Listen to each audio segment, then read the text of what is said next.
Hey guys, Frank here, your virtual general aviation aviator, and today I am in the Citation 560XL by AirSim3D.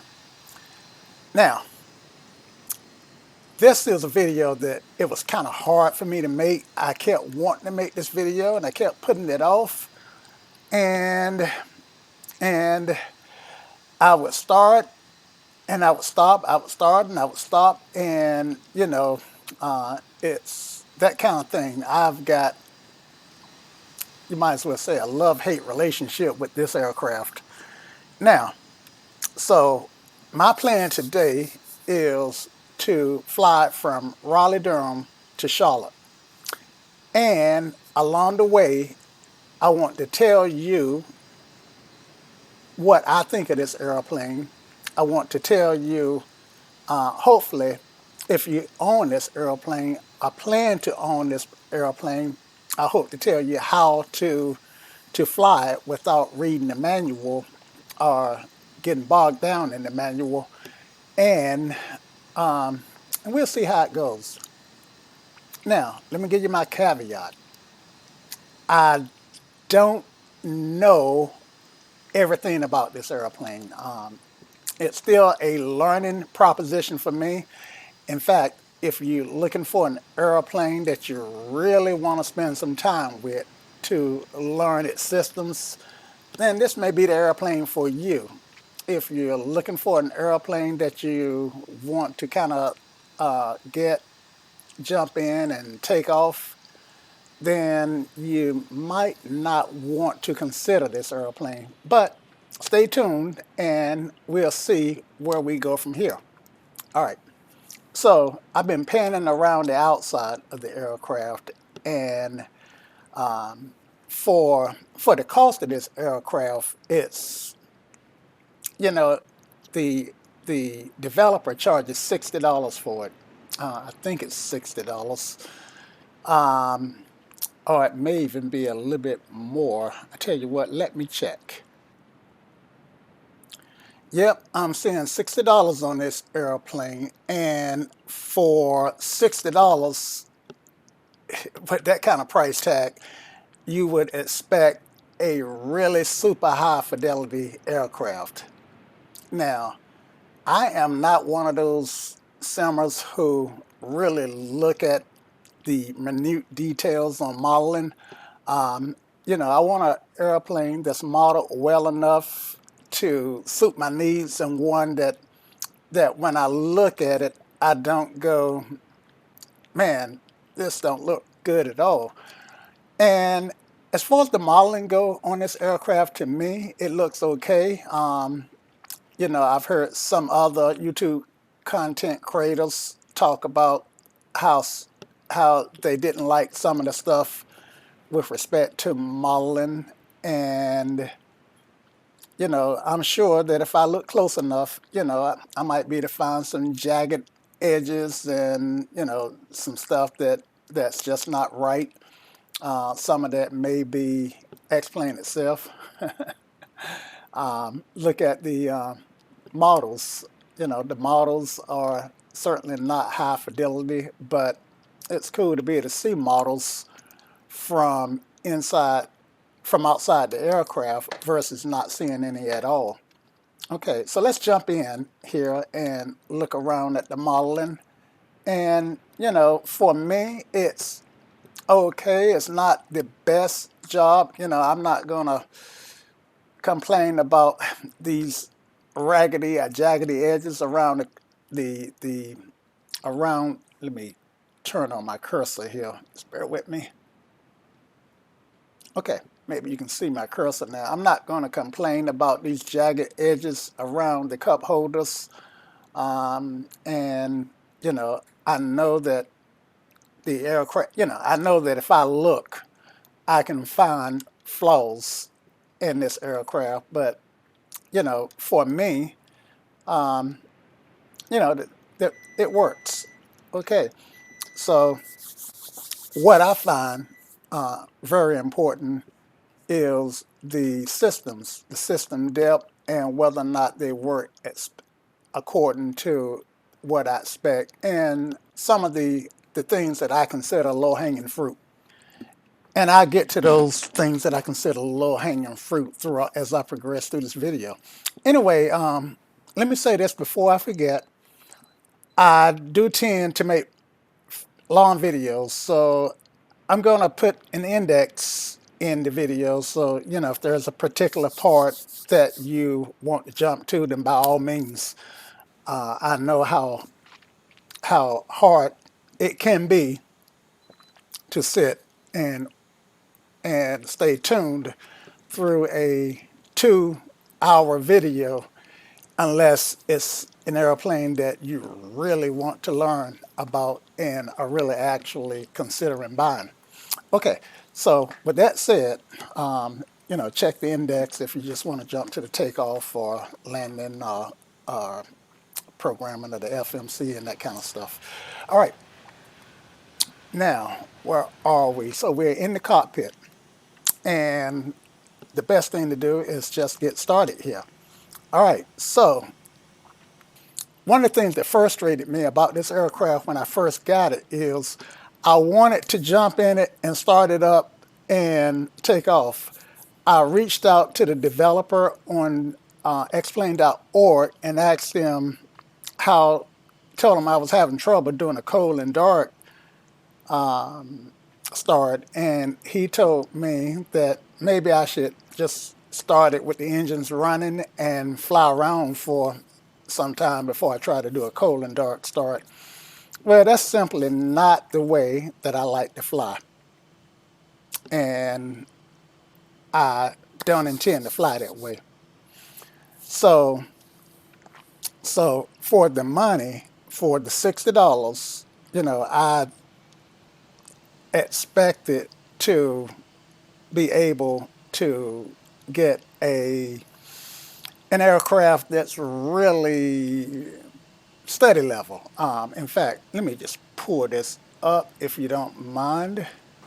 So yeah, I guess you are seeing what I wanted you to see. Okay, so the airplanes you can see is $60, which if the airplane meets my expectations, I have no problems paying $60 for an aircraft, because with the work that some of the developers put in the aircraft, I think they ought to get paid what the aircraft is worth, and some of them are worth $60.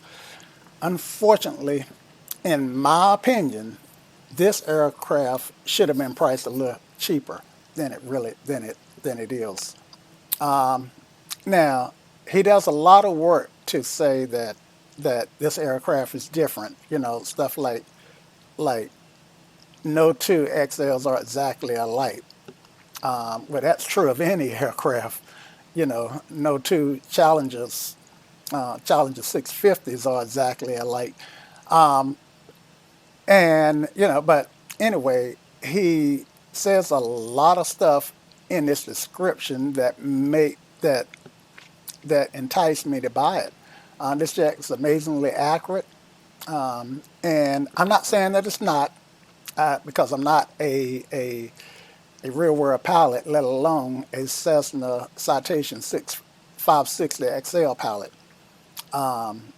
He says that real jet visits at Boeing Airfield was extensively used. Okay, that's fine. I mean, you know, that's hundreds of pages of real POH manual specs and drawings used. Now, that may be true in the development, you know, so, you know, no problems with that. F-mod sounds. Some of the sounds, I gotta say, are outstanding. Okay, let's see. The POH, the Pilot Operations Handbook, is available online, and that's one of the biggest disappointments for this aircraft that I have. As always, he goes on to say, an always up-to-date and on-demand reference for pilots to use and understand systems and fly this 95% authentic aircraft for around 50% the cost of light high-end business jets. That take issue with. I don't think if he's thinking that this jet is 50% of the cost of the Challenger 650, then technically it is, but it's the 650 by hot start is worth the 120, the $120 that you pay for it, the close to it. Even at half price, I don't think that this aircraft is worth $60. So I take issue with that. This jet has been through an extensive beta period, virtually bug free. I haven't come across any real bugs per se, but again, there are some things in it that I think could have been finished and they're not. Okay. Then it goes on with a bunch of stuff in the bullets. I mean, a bunch of bullet lists, and I'm not going to go through them all because you guys can go through it and decide for yourself. But let's actually get back in the aircraft and take a flight. Resume with our flight. Okay, so we get rid of this guy. And as I mentioned, our route today is going to be from Raleigh-Durham to Charlotte. And I've already sim briefed a flight plan. Oh man, I'm the first one to use sim brief as a verb. Yay! Okay, so I've got a flight plan already made, and I am going to do the best I can with trying to set things up. All right, so rolling back to my first frustration, I kept trying to start the engine up, without looking at the manual and, like any other aircraft. So, as with any other aircraft, the first thing you do is start the battery. And nada, zilch, zero. So I'm saying, well, maybe I have to start the APU before I can start the battery.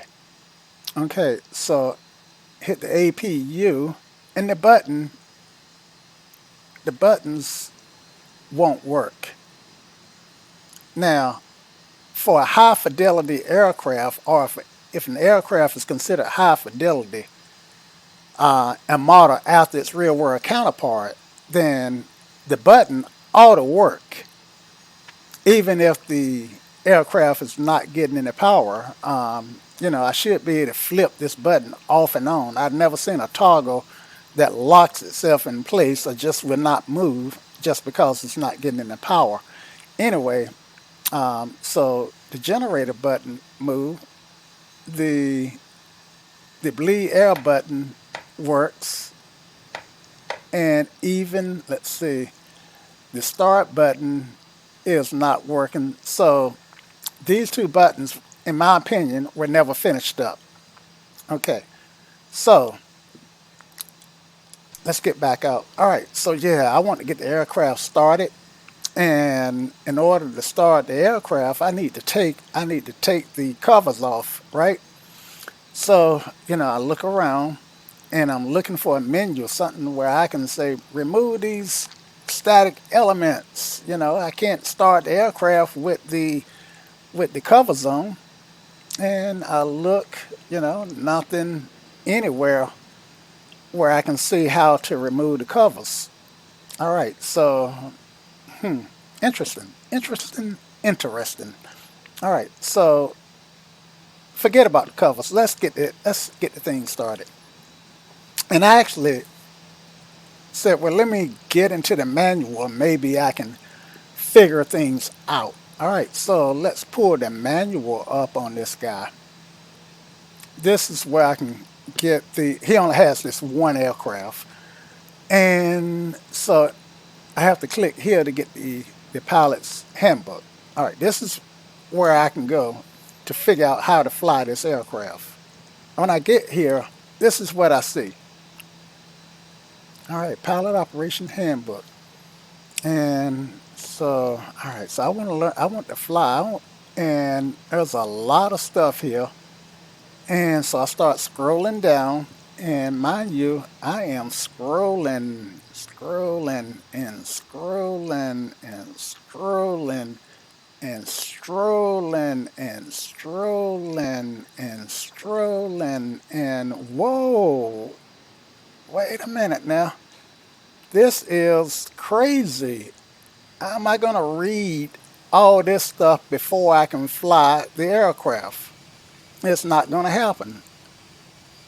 TLDR.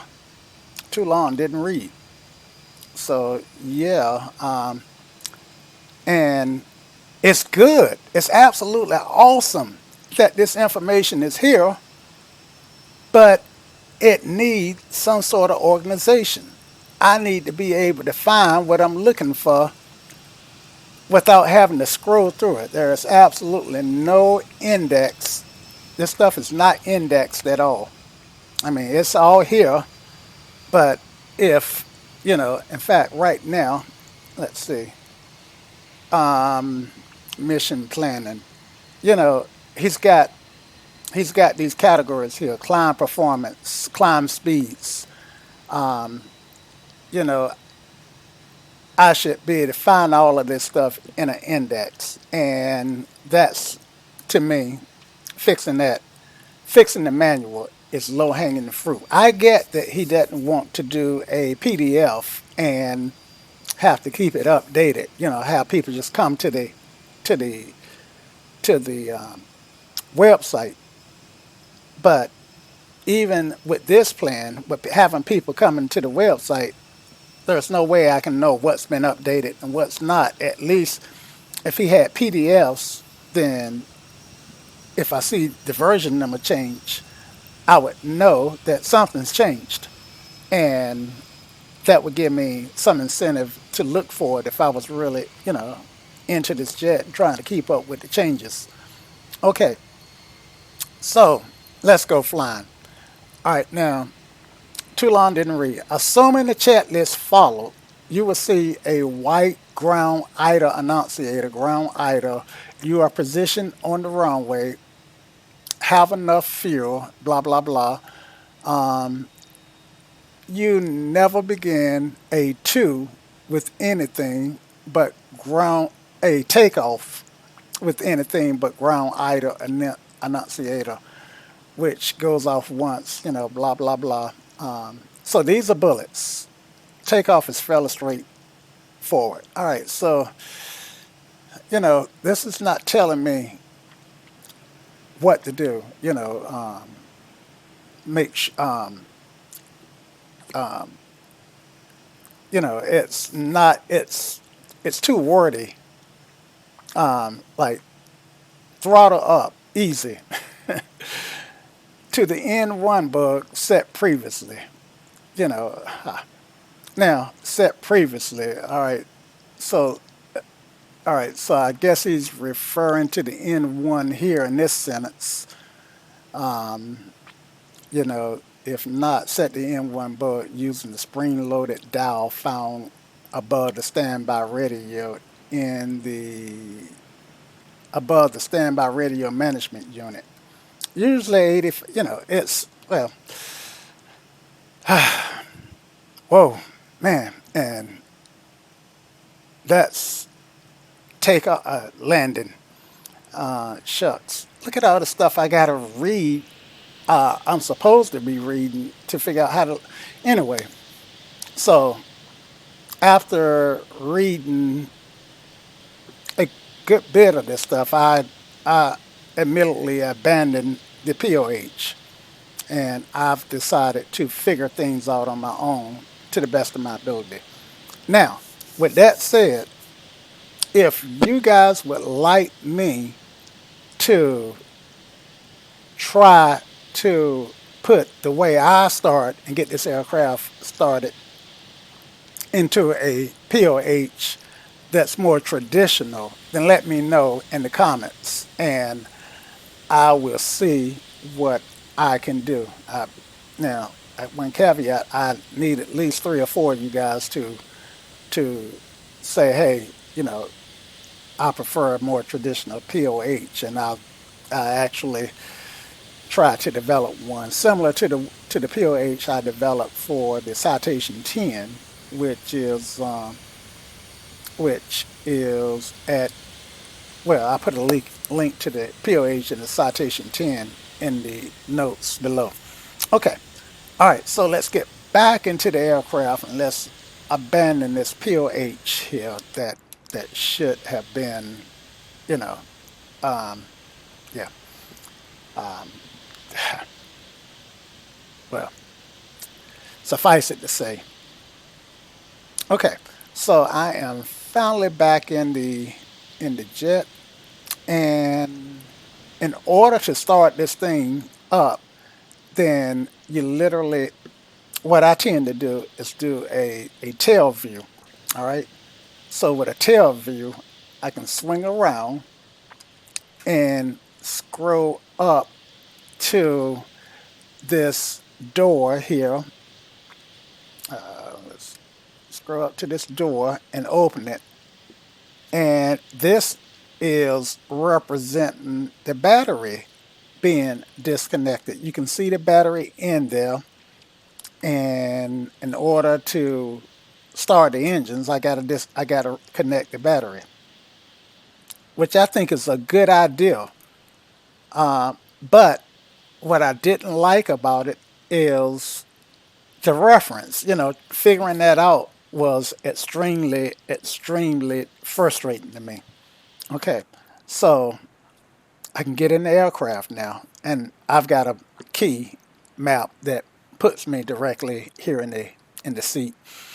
And I've got X camera running so I can get some quick views. In my case, this is 1, 2, 3, 4, 5, 6, 7, 8, 9 on my numeric keypad. Okay, and that's neither here nor there. I set that up with using X camera. Okay, so now that I've got the battery started, I this the battery hooked up, this button works, and I can flip it up and down. Now, low hanging fruit, I don't see why the battery have to be hooked up before I can flip this button up and down. And it's correct that it shouldn't come alive without the masters being turned on. All right, so let's turn the master battery on. And it does take some getting familiar with this aircraft to start to learn where everything is at. And I'm not a master at knowing exactly where everything is at yet, so bear with me. All right. Actually, it looks like I did have the battery on. I didn't realize it. Let's see now. It's off now. Let's see if this thing works. Nope, doesn't work with it off. Okay, so yeah, that's low hanging fruit. Sorry about that if that was confusing, but I didn't realize the battery was on uh, when I tried the GPU just now. So so for a high fidelity aircraft at $60, I mean, for $30, fine, I can live with it. But for $60, then this button ought to work with the battery connected and the master switch turned off. Okay, so let's get it turned back on. I didn't realize it was on earlier. All right, and let's go ahead and start the APU. Well, a couple things that I really should do first, and that's kind of make sure that my brake is set. And my brake is set. Okay. Right generator and left generators are off. Avionics are off. Ignitions are on. Let's see. Ignition's in this middle position, and I actually am not sure what the middle position mean. I got secondary on and norm, and I don't see an off for the ignition, but that's where it seems to look like it's off at. Okay, fuel boosts are off, and I am going to use the well, he's got he. This is a awesome tweak that he did. He's got real and augmented. Now, augmented and which is the AGM here, the AUGM, that means augmented in his case. And what he mean by augmented is that he put in the ability for the aircraft to have auto throttle. Okay, so right now I'm in real, and look at this panel here, and when I keep your eyes here, and when I flip it to augmented, then you see it change, and I've got an auto throttle button that theoretically I could set the auto throttle up, which in real life he says that this aircraft does not have auto throttle, and usually jets this age and of this size don't have auto throttle, or at least jets this age. So, so yeah, I'm gonna, for the purposes of this video, leave it in auto throttle. All right, and now, okay, so I got the batteries on, so let's go ahead and start the APU. I've looked around and everything else looked like it's okay. Wouldn't hurt to go ahead and turn my strobes on, but theoretically, hitting the wrong button. I'm used to it from another. That should be mapped to my APU, so somehow or another that got changed. But let's see. All right, so this is my APU, and I try to get this over so you guys can see it. I know exactly what it says. All right, so I'm gonna go ahead and turn it on. Nothing's happening. Duh, frustration, frustration. Okay, so what I've learned, and I'm going through the mistakes that I made so that you don't have to. And I may be doing the same thing that he did, being a lot more wordy when all you want to see is how to start the thing. So bear with me. All right, so what I'm going to do is I am going to turn on my fuel pumps. Go ahead and turn both of them on because trust me, the aircraft would not start without them. And I am going to I want to start the APU, and the fuel pumps is what I need to start the aircraft. I'm not trying to start the aircraft at this point. I'm just trying to start the APU, and the APU will not start unless I turn my avionics on. Okay, so my avionics are on now. Now I can go over here and turn my master APU on, and voila, I've got some power. Now, why, you know, why the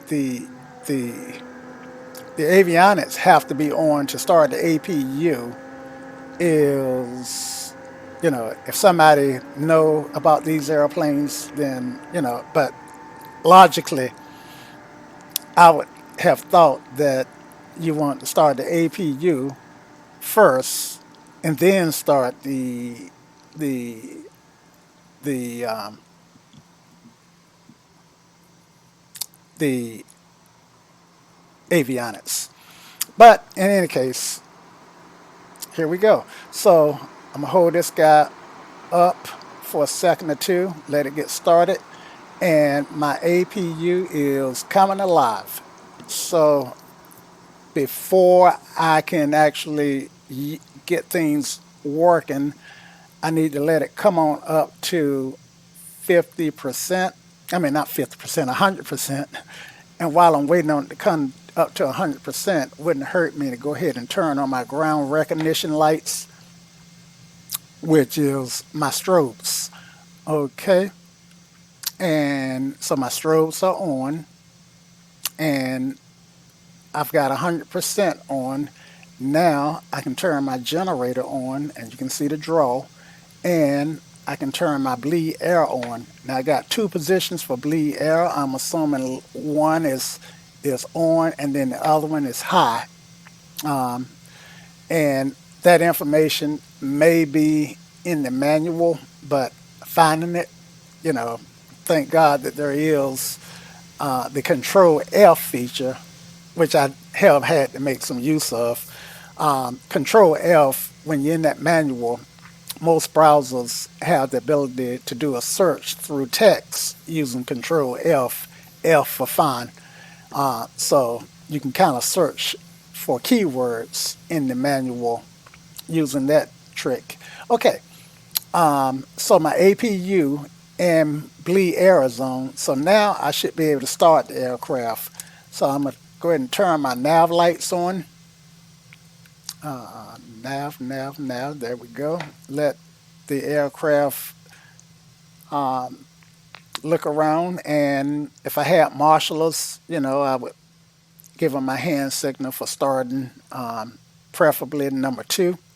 So I'm going to start number two. We're doing an APU start, and in the manual, he goes on to say that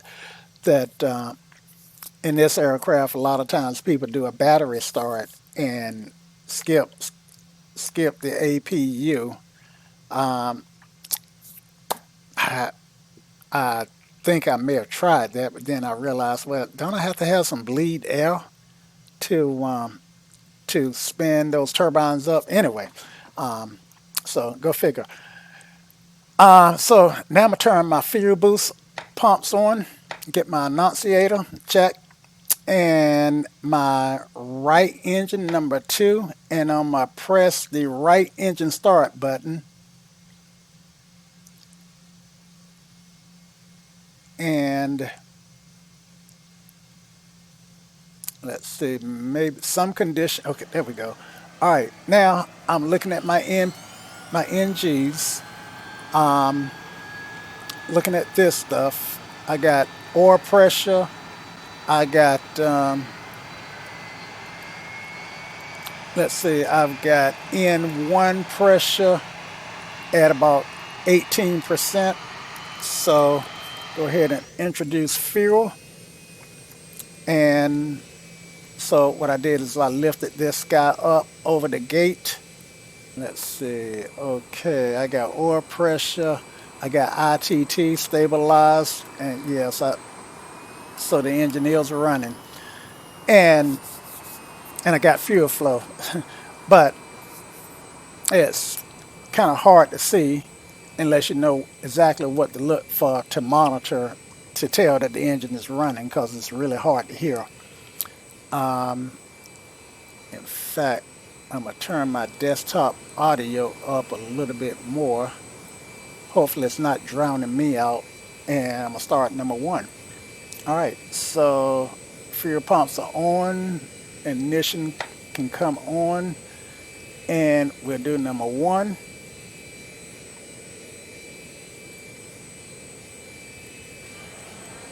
And oil pressure is up, ITT, N1 is coming up, some rotation on N2, stabilized at 18%. Lift this over the gate and got fuel flow. So I got that started. Now I can go ahead and turn on my generator, so I can come off the APU. Generator right, generator left. And let's see, now generator right did not come on, so it's a 3-position switch, so keep that in mind. And you see I got voltage on that generator now, so you want to keep an eye on that. Okay, and of course this guy here also can give you an idea of what's going on, I do believe. Okay, so at this point I'm pretty much done with my APU, so I am going to turn my bleed air off, and I am going to power down the generator. So what I want to see is this APU EGT coming down, which it is, so I know it's powering down. And I usually leave the generator in this state here, because that way if I need to start it really quickly, then all I need to do is hit the start button. The master is already on.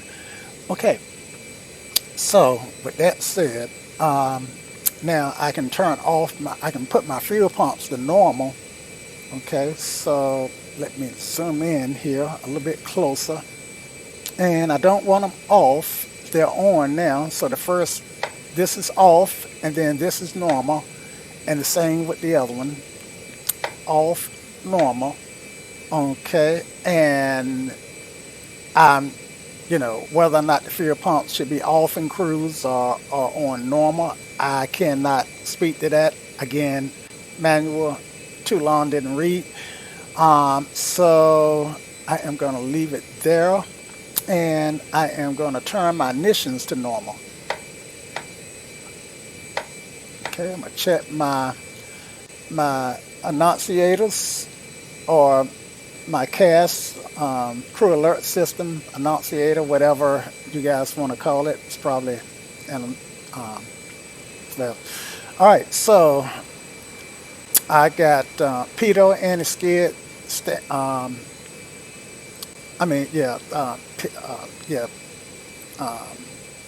Pitot anti-skid, and I'm in ground idle. Looks like. Okay, so with no takeoff. Okay, so yeah. Now, another thing that frustrated the devil out of me was figuring out how to turn this stuff on, So once you know, it's quite simple. The directions, the POH originally said, look in the center console. So to me, this is the center console. And I'm looking and looking, and I literally looked for, I bet, an hour. And, every button, in fact, I looked on this side, I looked on that side, I looked around, I played around down here, and I could not figure it out. But anyway, I had to reach out in the forums, and I learned that he meant the pedestal. Okay, so I consider this guy down here, from here to here, to be the pedestal. And it's this button here, and that needs to be in the on position. Right now it's in the off position, and the lights will light up here when it's in the on position. So that's what you want to look for. So that's on, and now I've got power here. And the co-pilot, or the first officer, has this on, so we'll turn his on, and voila, we've got that stuff on. All right, so this is the primary flight display, the PFD, and this guy here is the multifunction display.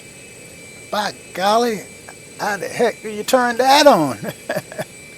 So again, back to the pedestal, and the button that you want to find to turn that guy on is right here. Okay, and needless to say, it took me a while to figure that out. Okay, so let's turn that on. And we're going to turn it up to normal, and you saw that it came on. All right, good deal. So now my panel is alive, and I should be pretty much ready to put in my flight plan. But before I do, I want to take care of as much stuff on my annunciator as I can. So I'm going to go ahead, turn to my first officer view, find the anti-skid button. It's right here on the gear panel, and this should kill this anti-skid cast message. And before I take off, of course, I am going to want to turn my windshield heat on and my pitot static heat. And as you can see, it takes care of that stuff. So for right now, actually, some people say leave it off while you're on the ground because it gets really hot, and there's no need of heating that pitot static heat so hot while the aircraft is on the ground, especially if it's summertime and 95 degrees outside, and you know you're going to climb up to a flight level where it's minus 30. So yeah. So anyway, we'll leave it off for the time being, which is why I have these on. Okay. So now it's time to do my flight plan now. Now, for me, by popping this out, I see it's just the standard. It's just the standard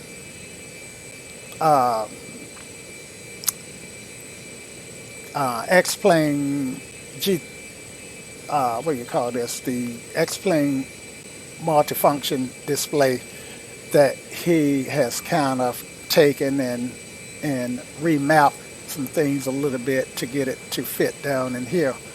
At least these buttons. I see map, system, and declutter.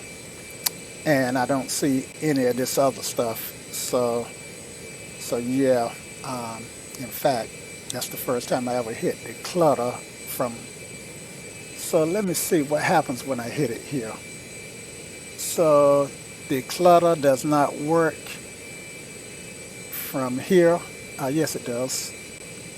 Okay, so hitting it there brings that up, but hitting it here, well, look like it brings up the same thing. All right, so let's go to system. All right, so system brings up decrease, increase, and it brings up increase and decrease, but it doesn't bring up reset. Let's see, let me zoom in a little bit for you.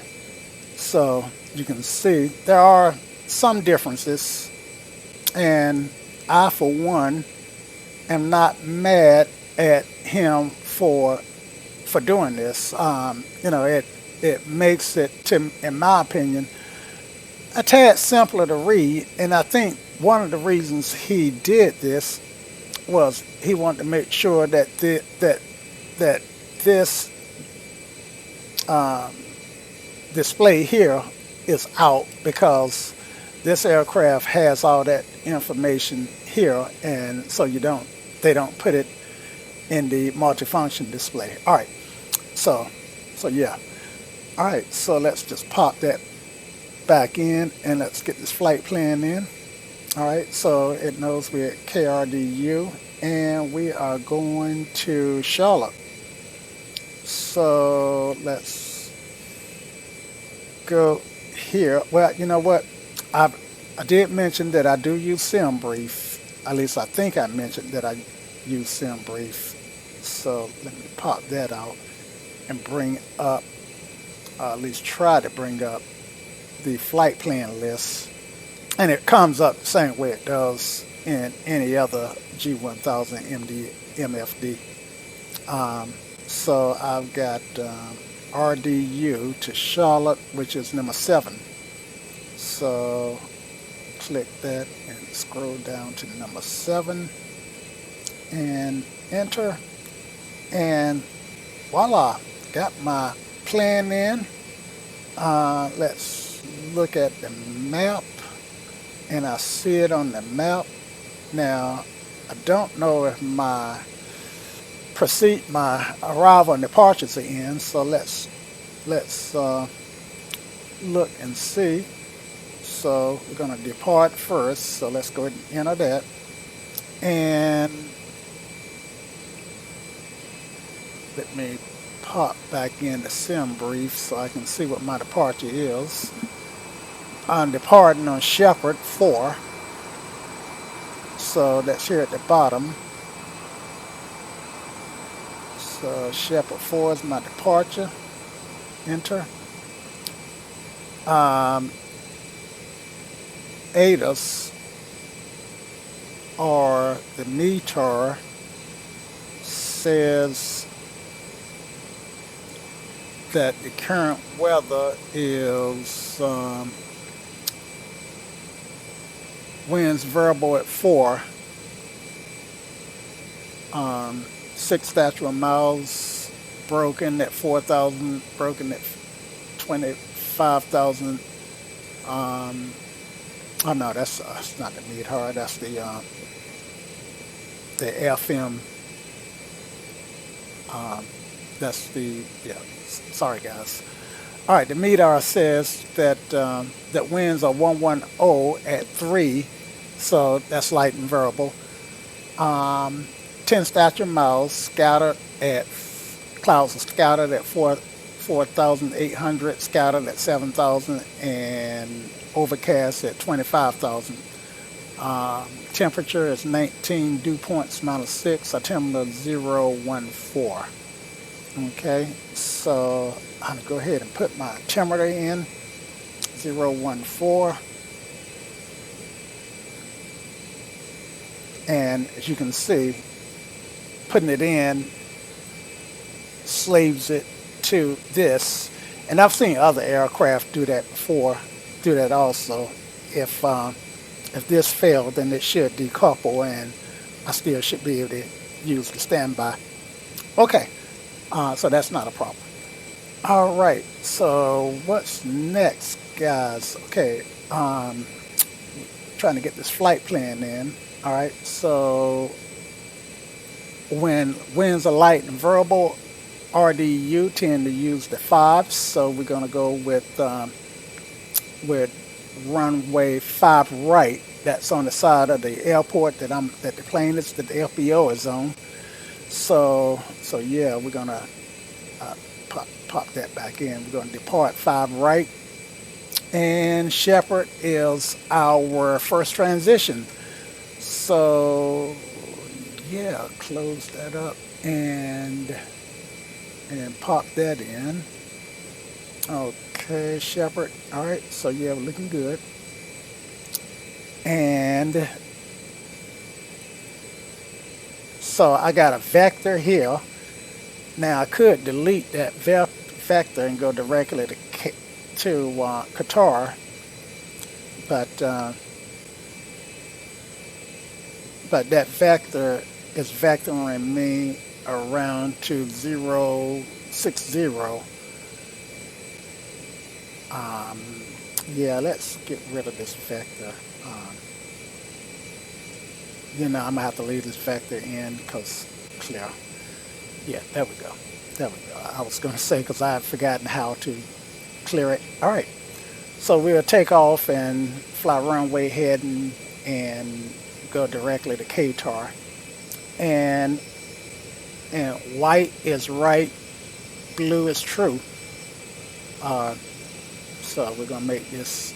We're gonna make 2,500 true, and 14 is our cruise. So we're gonna make Qatar, which is over 100 miles away, true. And yeah, so now we can do our arrival, and this isn't so much about programming the FMC, and it takes me a while to do this stuff, so bear with me. According to my flight plan, I am going to do the Chelsea or the Chrysler. Sometimes I call it Chelsea, sometimes I call it Chrysler. But that's the arrival we're going to do. So let's pop that guy in. And our transition is sundial. Let me verify that. Yep. So we're going to go to sundial here, not range. And that for our transition. And for Charlotte, at this moment, the winds are 170 at 10.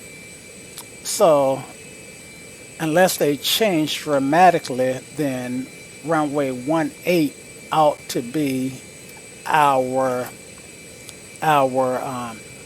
runway. Now 18 is going to point us directly to the south, and so the airport is going to be on the FBO is going to be on my left, and I want to land. I want the runway closest to my FBO, so I want 18. All right, so let's take that guy, and yeah, all right. So let's see what this guy looks like, and yeah, so not a lot of discontinuities in with the Garmin, so that's pretty cool. Don't look like I'm gonna be able to see the entire route. Let's see. Actually, let's see. Um, yeah, let's see. The Chrysler, and anyway, I'm not gonna keep playing with this because, like I said, I don't. It's not about programming the FMC, even though I have to do that for this flight. Okay, so I think I am ready to taxi it now. As any of you guys really know, you really want to program the FMC while you're on the APU, as opposed to programming it while you are on the while you're burning fuel out of both engines. Okay, so let's get rid of these cautions, and let's go ahead and set our flight restrictions and that good stuff up. All right, so I've got the Alpha Bravo that I can use to change this stuff, but if I didn't, I could just change it right here. In fact, I am going to change it here so you can see it. So I'm right here at Out Select, and one thing that I have learned, that if I hold it, then I can scroll through it pretty quickly, and it's only going to, let's see, I think we are limited initially to 6,000 feet. So let's bring that down to 6, and let's get thousandths. I can change it 10 knots at a time, which is cool, because a lot of them will only let me change it 100 knots at a time. Is it 100 or 50, something like that? Not 10, but so I like being able to change it 10. This is a good time to just say that I can tell that the developer put a lot of work into this aircraft. I mean, he really did. It's just that some things, for the money, he could do a little better, or need to circle back and make it a little better. If he's going to charge $60, make it a $60 airplane. Those things that feel like they're unfinished need to feel finished. Okay. Complaints, right? All right, so I'm gonna use the Bravo to set the,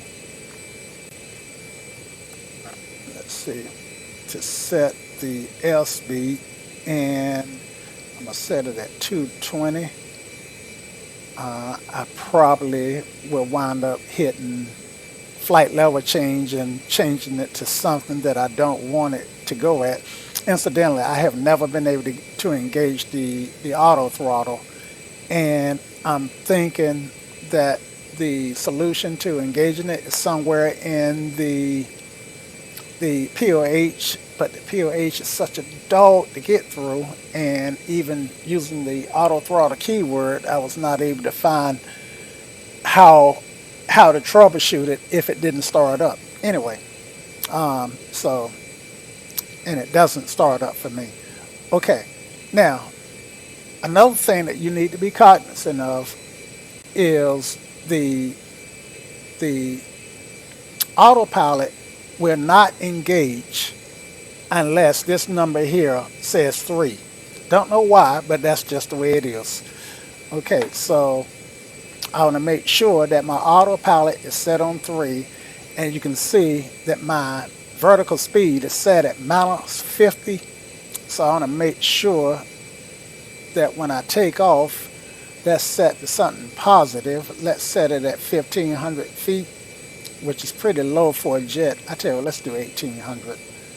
All right, and I think we are good to go. So now all I need to do is call, let me get my ATIS and call, who am I going to call? Get my ATIS and call ground. All right, so let me set up my ground frequency. And let's see, ground is one. Let's see. Now,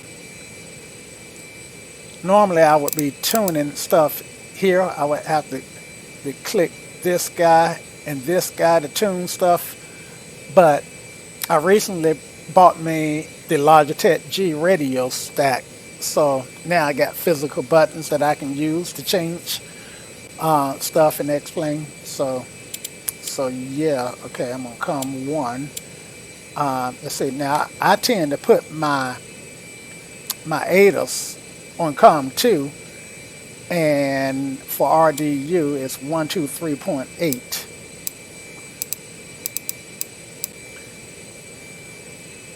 I'm going to talk to ground first, so I want to put that in next. So I'm put that in COM1, and for this side of the runway it's 121.9. So let's get 0.9 dialed in and then throw that back to 121 and make it active. Cool. And tower is 127.45. So I got 127, so I just need to make this guy 45. So I tell you, having physical buttons make this a lot much easier. Okay, and squawk code, let's see, so they would give me a squawk, and a lot of times on squawk I just pick a number 222 2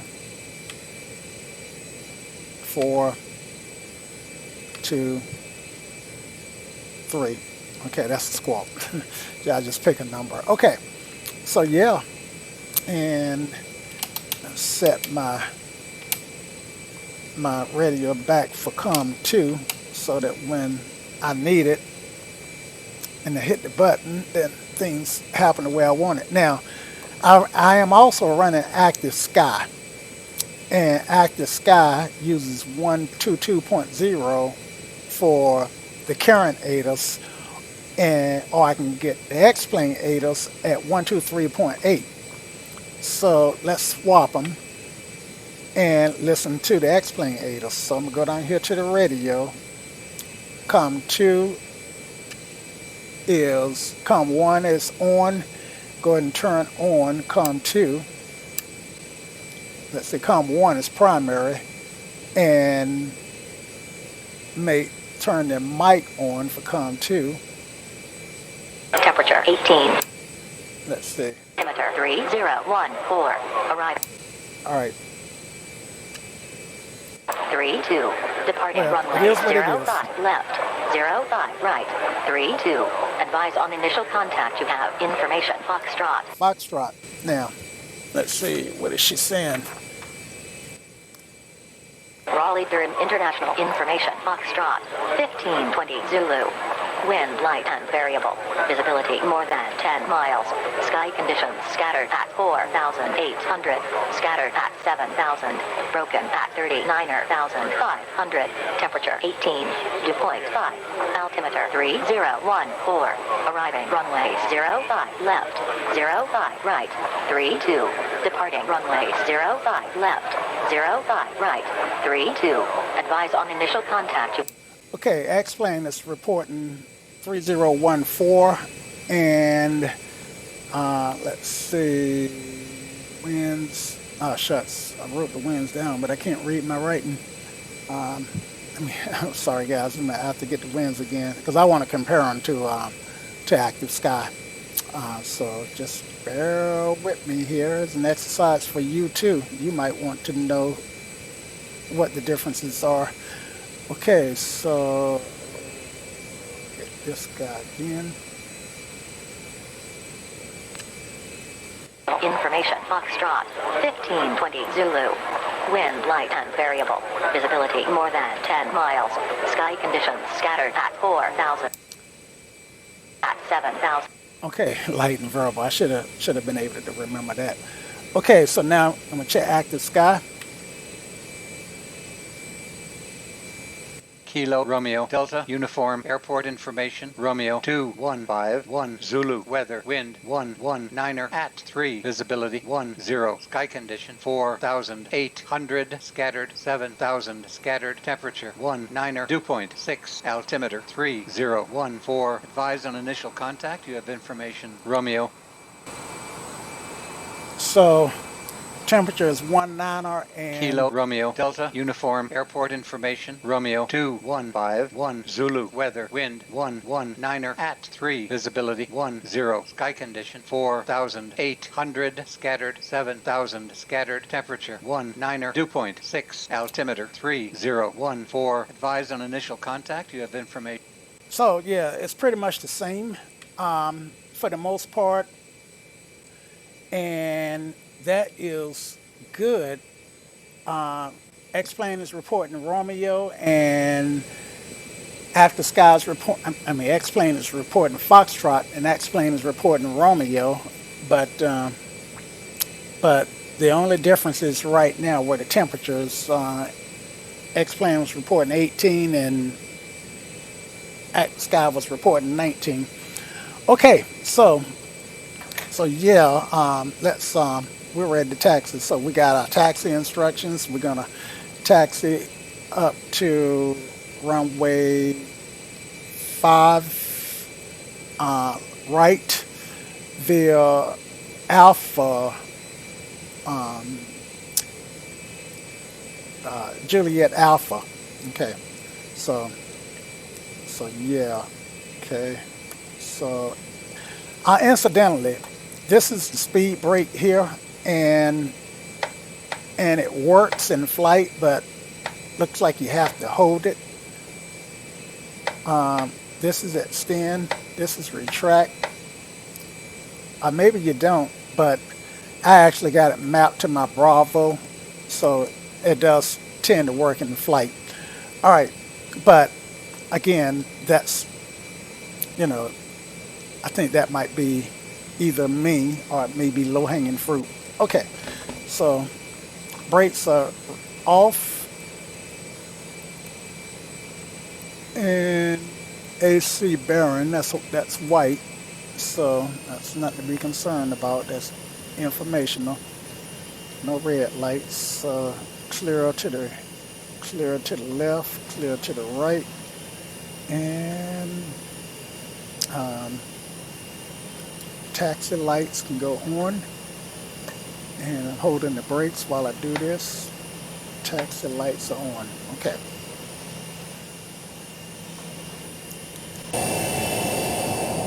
And yeah, so here we go.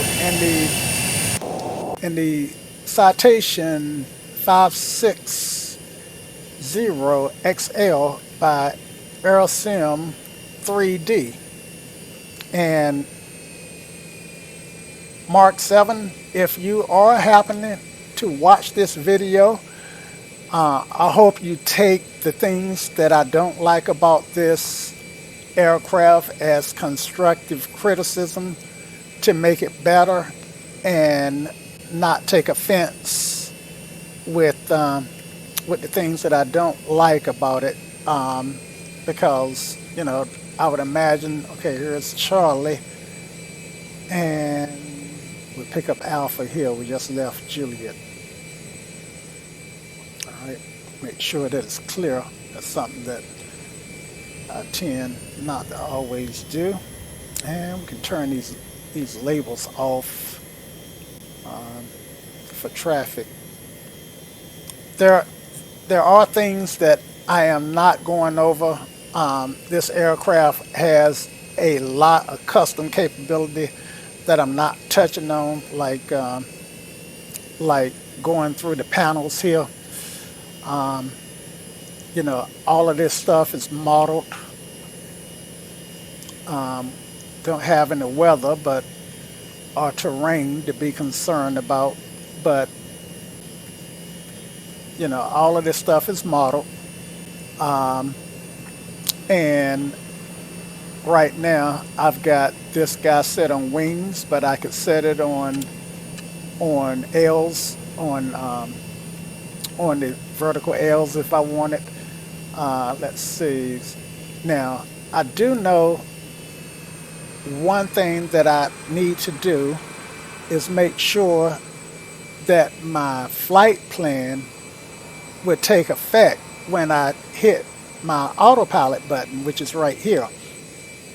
Now, one thing that confused me that I found frustrating learning to fly this aircraft was, let me stop for a second, was I kept trying and trying to enable the auto throttle, not the auto throttle, the autopilot from this button. And lo and behold, the thing would not engage. So yeah, just keep in mind that you have to enable it on the panel and not the pedestal. Okay, so with that, and I did not go through the tests.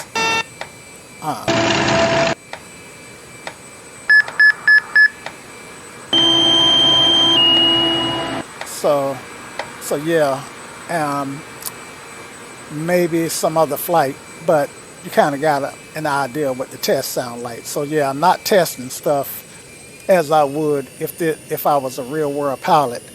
Um, you know, let's face it, if I crash, I'm just gonna restart the sim, right? Okay, so need to go back down. Let me make sure I don't have any traffic behind me. I don't think I do, and even if I do, it's AI traffic. Okay, I don't. So yeah, let me make sure that I got this guy set for GPS, and I want to make sure that, let's see, the mode here is map. Yeah, so I want to make sure that I got map on. Plan. Is it plan that I want? Let's see.